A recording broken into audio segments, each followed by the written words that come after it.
very disappointing loss against Southern, and we're very encouraged at the beginning of the game. Uh, Even with the rain delay, our team came out. It showed that the rain delay didn't affect us because we scored on the opening drive, and we also had a 10-7 lead early in the game. And then we had a crucial 15-yard penalty on a third down stop, and we had momentum at that point. Score could have easily been 14 to 7 rather than 10 to 7 because they had snapped the ball over the punter's head. But still, all in all, off to a great start, and our kids were excited to play. I was very excited to see our kids play because I challenged them, from the week before, coming off a disappointing loss at Tuskegee, to rise back up to the challenge. And through all of the adversity and the disappointment of our season, I thought our kids responded well to coming to play their arch rival. Right before, they had the fake field goal was on the only drive that they had sustained in the first half. And then down 21-10 at halftime. Even with that, our kids still were very encouraged and they were ready to fight. 28-17 and even 35-17. And the game kind of got away from us there at the end. But at the same time, we were trying to score. And if we could have scored one more time, possibly going for two, get the game down to 8 points, that's what we were trying to do all the way to the end of the game. So we're moving forward to Mississippi Valley, arch rivalry, in-state rivalry, very intense, a tough trip.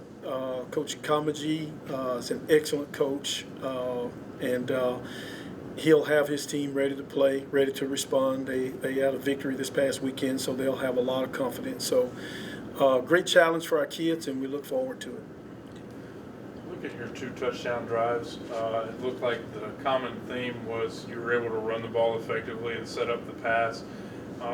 And it was just night and day with the rest of the drives. What do you think it was about those drives where you're just able to run the ball so effectively? Well, a lot of times it's schematic. We lined up a certain way and they lined up a certain way, and we were able to take advantage of some things that they were doing. And then it got Jordan early in the game. It got him in a rhythm, and he felt comfortable in doing what we were asking him to do, and that's what happened on the second drive. The other times you just look at different things that stop drives. Is it a missed block? Is it a drop pass? Is it, football is so execution oriented because you got to have 11 people doing the perfect thing at one time in order for a play to work. And that's why we like Jordan, because he can do things athletically that can get us out of binds, or he can pull the ball down and tuck it. And some of that is also, he's looking downfield for a receiver, and he gets caught up in holding the ball too long and different things like that, which, part of it may be inexperience on his part, but we really like him back there because he gave us a spark, and he brought some energy, I think, to our team, and then he's such a great competitor that not only did he energize our team, but his will to win was so high that it spread it and was contagious to the rest of the team. So, schematic sometimes athletes making a play, sometimes misexecution bogs you down, and sometimes you're able to overcome it and make plays and penalties and different things like that. How did you feel about McCall's first game as play caller? Well, I thought he did an excellent job. He brought a few new wrinkles into play, which is his own style of coaching, which I think helped us, move the ball. I thought it was very effective for us. To start a game with a 75-yard touchdown drive and then kind of revert back to some of the struggles you've been having, just how disappointing was that for you to see that the new wrinkles were there, but some of the same problems kind of came back up again? Well, it just lets you know one thing, that a lot of times, whether it's personnel, whether it's scheme, whether it's the opponent that you're playing, whether it's turnovers, missed assignments, penalties, all of those things contribute to not being successful.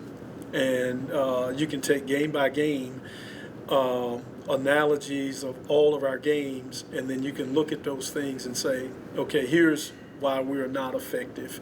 Here's why, we're struggling. And then you go back and you try to work on them and you try to correct them. And then you come back the next week and then, you still making, this week it may have been turnovers. Last week it may have been penalties. The week before it might have been misexecution.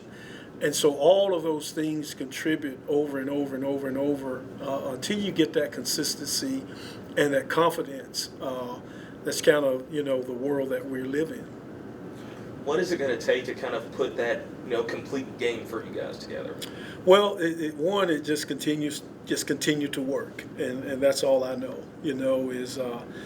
Is the kids are still believing, they're still working hard, their demeanor hasn't changed, and they're still excited about playing and looking forward to the next opportunity. And that's all you can do. As long as they continue to fight and believe in that they have a chance to win, then that's all you can do.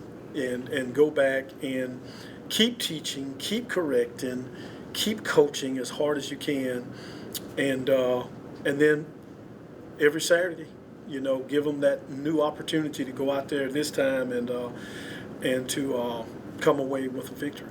What would be your message to the JSU fan base at this point? I know it's been the roughest start for the Tigers in quite some time. What would be your message to the fan base? Well, we are very appreciative of the support. We're very appreciative of the backing of the young men that are out there playing their hearts out every single Saturday.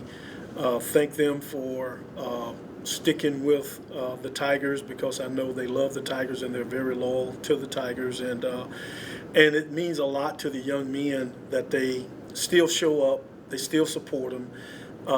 And just keep cheering them on and believing in these kids, and the kids are giving them great effort. I know with Jordan back there under center, avoiding those negative plays is crucial because you don't want to get into those third and longs. That's it. I know you had 8 rushes for a loss the other night, and I know that's just crushing for a drive. Is that more about execution, or what do you do with that?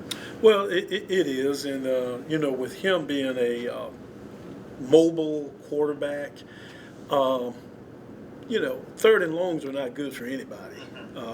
The percentages of getting first downs on third and long is lower than, third and 3, third and 4, third and 5, and so to be put in those situations and put the pressure on him to make the proper read, being an inexperienced quarterback, is tough. So you have to look at what you're doing schematically to say what is the best thing for us to do to put him in position to be successful. And like you said, not getting in those situations, not getting behind the chains or the sticks, and to keep the ball moving and give him an even flow to be able to make those plays. But anytime, you get in the pocket and you just start dropping back, it gets tougher to convert those first downs. Is that why you switched to Lyles later in the game, or was it when Jordan got banged up? No, he got banged up a little bit, and it was toward the end of the game, and so we just felt like it was time to make a change and to move forward. Do you feel like Jordan did enough to earn another start on Saturday? I don't think there's any question. He definitely ignited us. He brought some excitement to us, and he gave the opposing defense problems with his running ability. What are your thoughts facing Valley, a team with, you got running threats at quarterback, and then you got Booker Chambers, one of the top talents in the league? Well, we know that's going to be a great challenge. Mississippi Valley loves to play Jackson State. It's a big rivalry. We've got to take the trip up to Itta Bena Saturday, going into a hostile environment on the road. So it'll definitely be challenging. Their personnel, they've got confidence. They beat Arkansas Pine Bluff. They beaten Virginia Lynchburg this past Saturday. They've won 2 games, 2 out of the last 4, or whatever it may be. And so definitely a challenge, definitely a unique challenge for us. And we have to get our team ready to go. I know Jordan had a few turnovers in the game, and we all know he can run. In terms of his progression as a passer, what do you see as the biggest stride? Is it a confidence thing, mechanics, or what? Well, you know, everybody has their strengths and weaknesses, and for him, his strengths are running around back there with the football and making a play. You know, you know that when you get him in a drop back situation in third and long plays and third and long situations, that now you're asking him to do something that may not be, you know, that his strength. And so he throws better on the move. He throws better scrambling around back there, like, you know, the pass he threw to Floyd out there. Like the touchdown, yeah. On the Yeah, first drive, and too. and the touchdown on the first drive. Those are the things where he's effective, and it's not a predictable situation where, okay, it's third and long, he's got to drop back and throw. But now you try to keep him off balance. I think one of the touchdowns was not a third down pass. I think it was a first or second yard down pass. So those are the type of things that you have to, you know, let him throw in those situations on downs when you don't think he's going to throw, and then let him run around on third and 4 or 5 and give him the option to be able to run or pass. That's what makes him a good quarterback. Do you anticipate trying to script more of the offense then that way to maybe have a little bit more rollouts or bootlegs or just stuff to get him moving and maybe out of the pocket a little bit more? We got time for one more question. Defensively, I know guys got off to a great start defensively. I mean, how much confidence do you feel like is back there for the defense after that rough game they had against Tuskegee? Well, you know, a lot of defense is confidence too. Running to the ball, playing hard, you know, and that type of thing. And the last 2 weeks have been tough. We've played running teams, and, you know, I don't think we have stopped the run effectively and efficiently the way we did early in the season. Now, we stop drives, you know, and we hold up, and sometimes in crucial situations with our back to the wall several times Saturday. If you looked at Southern's average starting field position, I think it was only 4 drives in the game where they actually started outside their own 35. Everything else was either, I think 2 drives started on our side and the other drive started from the 35, 40, 45, where they had short fields, and our defense was put in some tough situations. But I think overall we do have to be more efficient against the run as we move forward, and we know that has been a problem the last 2 weeks. But you've played 2 very good running teams and 2 of the best, and so we've got to continue to, you know, get better to stop the run.